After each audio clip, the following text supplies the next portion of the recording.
Why it is you shaking, you don't know. That's Calypso. Calypso. Calypso. Calypso music. Yeah, yeah. Calypso. Calypso. Welcome back, everyone. So the Forward Ever Foundation has engaged award-winning American filmmaker, Professor Mason Richards, to conduct a screenwriting masterclass for approximately 30 members of the St. James Police Youth Club. So we do have Professor Mason Richards here this morning. We also have of the Forward Ever Foundation, the chairman of the foundation, Mr. Christopher Anthony Chong. Gentlemen, thank you very much for coming this morning. Thank you for having us, man. Yes. Of course. Christopher, first of all, let's speak a little bit about the Forward Ever Foundation. Tell us a little bit about the rationale for this foundation and the work that you do. The foundation started to continue the work of Maureen Arnold. She reached out to me when I was in film school, and we taught some underprivileged children in some at-risk communities, in some rural areas. And when she passed away, I took up the mantle and continued the work. And for the past 13 years, we've been doing development work in filmmaking all over the Caribbean, Jamaica, Cuba, Guyana. And we've reached a point in the past couple of years where we got a grant from the Caribbean Development Bank. And since then, I've been working with Mason to do more work, more practical work, so they can get on film sets. They could also be involved in the music production side as well. So that's more or less what we've been doing. And the event on Saturday was a masterclass in screenwriting where we teach the youngsters how to tell stories. And I was telling them that this is a life skill. This is something you're going to be using for the rest of your life. In a job interview, when you're proposing to your loved one, having that ability to have a conversation, to be creative, is something you'll use for the rest of your life. Yeah. Professor Richards, thank you very much for coming this morning, and thank you very much for the contribution that you're making to our young people. How has this experience been for you, Professor? Well, first of all, good morning, and thank you for having me. Of course.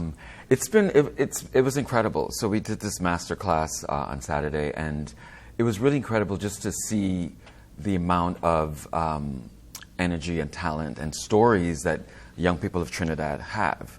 As a professor, I teach at a college in Los Angeles, and I teach directing and I teach screenwriting to college students.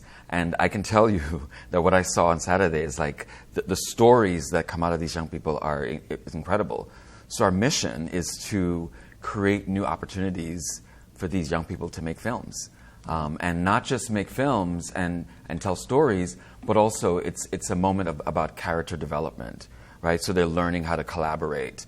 They're learning how to share with each other, things like that. And part of what the Forward Foundation is doing with Christopher is creating opportunities for students, young people, to think about their future. Yeah. So it's been great. Christopher, let's speak a little bit more about these opportunities. How do we create more and more opportunities for young people out there via your foundation? Well, I'd like to start by saying that anything that we offer to our youth members is free of charge. The session on Saturday was free, and anything we've done over the past 13 years, there was no cost to any of our members. I would also like to just take the opportunity to thank the Commissioner of Police, as well as CLICO, for helping us make this event on Saturday a successful one. The foundation has been doing work within some at-risk communities, and we see the need to have youngsters get the tools for the things that they already love doing. They love making music, they love DJing, they love making all these things on their phones, skits and different things. So we are just here to give them the tools and the skills, mentorship and positive influence, so that when they create something, it's something that could be marketable. So it's something that we've been doing recently, where the focus and the theme has been career guidance. So we are trying to give them marketable skill sets that they could go out into the world and actually make money, feed their families, have a career that they could be proud of. And of course, it's all about a positive influence in the nation. We want young people to look at themselves as upstanding citizens, and say that I contributed to that. Yeah. And Professor, how do we in Trinidad and Tobago, because where you teach and also where you work, the U.S., it's a very big place, a lot of opportunities, specifically, and in other areas, but we're speaking about film. So there are a lot of opportunities in the United States when it comes to film. But in Trinidad and Tobago, yes, we are doing it. But how do you get a young man, a young woman, to believe in himself and herself so much that what I'm doing here, I can go out there, and there can be, and I can make it out there, and there can be opportunities for me out there. How do we do that? That is a great question. So I was born in Guyana, Yes. in Georgetown, Guyana. And my family moved to Brooklyn, to New York. So you've made it, Professor. I did it. So my family moved to Brooklyn when I was 7 years old. Right. Right? And I didn't go back to Guyana until I was in film school to make my film. It's called The Seawall. And The Seawall, the short film, is about a boy leaving Guyana to go to Brooklyn and about the people that are left behind in the Caribbean diaspora. And then, so moving to New York, I was a child actor in New York, and I found my way through mentors in theater and in film growing up. I made my way through college in the U.S. I made my way through film school in the U.S. And so why I'm here in Trinidad is to give back. I came here on my own dime, and I wanted to give back to the young people. And I think it's when you see someone that looks like you, that comes from your diaspora, it can be inspiring. And so that's sort of the purpose. And also when I shot my short film in Guyana, I brought my crew from Hollywood. I had a cinematographer and a sound person. And then we also trained young people from the University of Guyana and local kids hanging out in the neighborhood. We were like, we're going to teach you some skills so they learn how to work the slate. And so they were all involved in this process. I subsequently went back to Guyana a couple times to do some workshops with young people to inspire them to do this. So we have a bigger mission, Christopher and I. It's not just doing a one-off screenwriting workshop. We're thinking about how do we mobilize the Caribbean film industry. So Trinidad and Tobago has a pretty good film commission. Guyana does not, and I'm hoping to work with the government. I've had some talks with the president's office in Guyana to start a film commission. And what that means is, with the film commission, it means that there's more resources for training for people of Trinidad and of Guyana to participate in the filmmaking industry, which is a billion-dollar industry, and there's more opportunities for work, etc. So our mission is bigger than just the one-offs. It's creating opportunity, creating work, and having a bigger global conversation about the stories that come out of the diaspora, out of the Caribbean diaspora. So I hope that it in itself inspires the young people to know that they have a voice. Some of the log lines that they talked about are stories that are very unique to them, to their communities, and unique to us. So our goal is to amplify that. Yeah. And Professor spoke about Hollywood, His crew from Hollywood, All right. I just want to put that on the table here this morning. Yeah. Christopher, what's next for the Forward Ever Foundation? Well, Marlon, there are two types of people in this world. Yeah. There are creators and they're consumers. So not everybody can kick a football or good at math. So we are trying to bring opportunities to youngsters so that they can be exposed to more. And that's what we'll be doing. Mason is very humble. He has a creative agency that operates in New York, London, and Los Angeles. Miami. And we are looking at opening a Caribbean arm so that we can, all of these, they're always saying, we mine the ground and we get oil, which is a finite resource. If we mine the mine, which is infinite, the possibilities are endless for, Trinidad and its GDP and that type of thing. So we are just stakeholders within the industry, and we will be offering more opportunities through filmmaking and music production. Yeah, the professor is very, very busy. So much facilities the professor has, and he's not telling us about that. But Professor, are people let's say in Hollywood, in the U.S., film in general, internationally, are they interested in our stories, the Caribbean man, the Caribbean woman, and our stories? I would say absolutely yes. So there was a film that was made on HBO recently called Full Circle, that Dr. CCH Pounder, who was Guyanese, the legendary Guyanese actress, starred in that film, and it was made by Steve Soderbergh, who is an American filmmaker for HBO. There's a story, a current show called Black Cake on Hulu, which is about the Caribbean diaspora. And so what we're trying to do is, there is interest in it, and I think our mission is to have the stories come from us. Have the stories come from us. There's a saying that you are the expert of your own experience. So there is an interest in the diaspora. You know, we have, I think, Hollywood cranks out films, you know, for a mass audience with the assumption that it's not going to appeal to everybody, but there is an audience for us. I'm actually, in fact, working on a feature of my short called Beyond the Seawall, and Dr. Pounder has graciously agreed to be part of the production, which is amazing. And our goal is to shoot some of that in Trinidad and shoot some of it in Guyana and some of it in New York and Brooklyn. And within that journey, we get to see, you know, there's a large Guyanese population, Trinidadian, Caribbean population in the US, in Toronto, in London. So we're all over. So to answer the question, in short, is there an interest for our stories? Absolutely.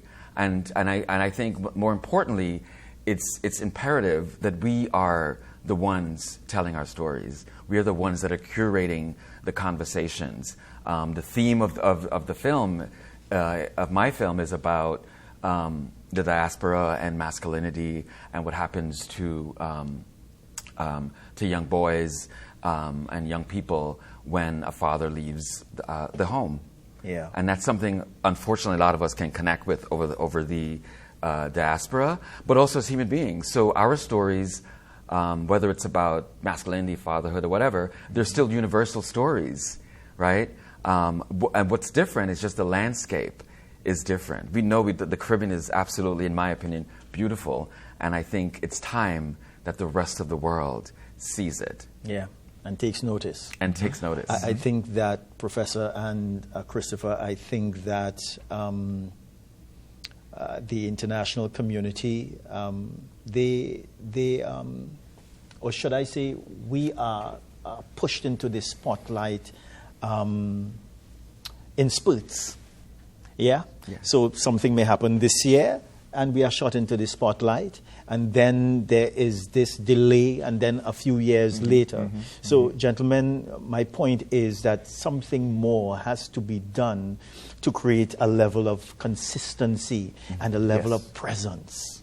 Yes, and I think the practical experience that these youngsters will get, the members of the foundation, on Mason set, on film set that I've had in the past, we have reached out to different communities, the University of West Indies Film Program. They come on the set, they get these first-hand experiences. They get to shadow the roles of the director and the different heads of the department. And then now they have more confidence, they have more understanding. That now is echoed in their projects. And it's a process that, you know, there's exponential growth. They get more confident, the work is better, and then we now can create a catalog of Caribbean content where Netflix and all the other streamers could say, hey, so that's what a Caribbean film looks like. Because I know what a Bollywood film looks like, I know what a Hollywood film looks like. And then they can set aside money in their billion-dollar budgets to produce Caribbean content. And that's where the opportunity to constantly be, as you say, out there in the world would happen. And I think that we would all want that. Ministry of Tourism, Ministry of National Security, the government of Trinidad and Tobago. They would want us out there in a positive light continuously. Because if we shoot a film on Maracas Beach, I'm telling you, people are going to leave Spain and Switzerland and say, Bacon Shack, I come in. And that's, dollars, euros, US. Yeah. But Professor, I just lost my train of thought. But is it that, yes, what I was trying to remember was that Did you have, or do you have an opportunity, or did you have an opportunity to look at our industry here and the quality that has been coming from the industry and the stories that have been coming from it? What's your perspective on it? I have. So Christopher and I met at the Trinidad and Tobago Film Festival Yes. in 2015, and I was able to meet local filmmakers and see what's happening here. And there's a lot going on. I mean, Yeah. it's more advanced in other countries in the Caribbean diaspora. So that's why I'm here, because there is interest, and there's stuff here. Our goal is to enhance that and to get more people involved. It takes a village. It takes all the different ministers, the different departments. It takes the private sector. It takes financing. It takes all those things to sort of build it. But the infrastructure for a film industry is definitely here in Trinidad. And I think that our goal is to create an infrastructure for film in Guyana, and then we have our other CARICOM countries, Barbados, Belize, St. Kitts, all those other countries. But the stories are there, the locations are there. We just need to get everybody on board to make it happen. And so part of the goal with my company, the AIM Creative Agency, we've been talking about just launching a Caribbean arm of that to bring some of the resources we have from my offices in London and New York and bring talent out here to help push that through. Yes. Because there are Caribbean people in all those places, right? And everybody wants to come back home. Yeah. Everybody wants to come back home, whether it's Guyana, Trinidad, Barbados, etc. So yeah, there is talent here. There are some resources here. However, I think there needs to be more involvement from everybody, to make this a global thing. Christopher, I have 30 seconds. I just want to add to that. We have a lot of untapped stories. We are doing a lot of work with folklore. We have the youth members. Part of the grant that we got from the Caribbean Development Bank, we're using that to tell more stories. And when people hear, my producing partners in LA heard about the sukuya, and they're like, I love this sukuyant, and I wanted this, and and there's a need for it to tell these stories. And anyone is interested in working with us, take a check of the Forward Ever Foundation. It's forwardeverfoundation.org. We're on social media, and they can reach out to the St. James Police Youth Club as well to get involved in what we're doing. Yeah. Christopher, Professor, it was a pleasure speaking with you all. The gentleman wants to take us. They want to take us to Hollywood, you all. Some of you all out there, right? But gentlemen, thank you very much again. It was a pleasure speaking with you all. Thank you for having us. Okay. So we are going to a very short break. Everybody, we're coming back. They could have never refused it. Calypso, it make you shake like a shango.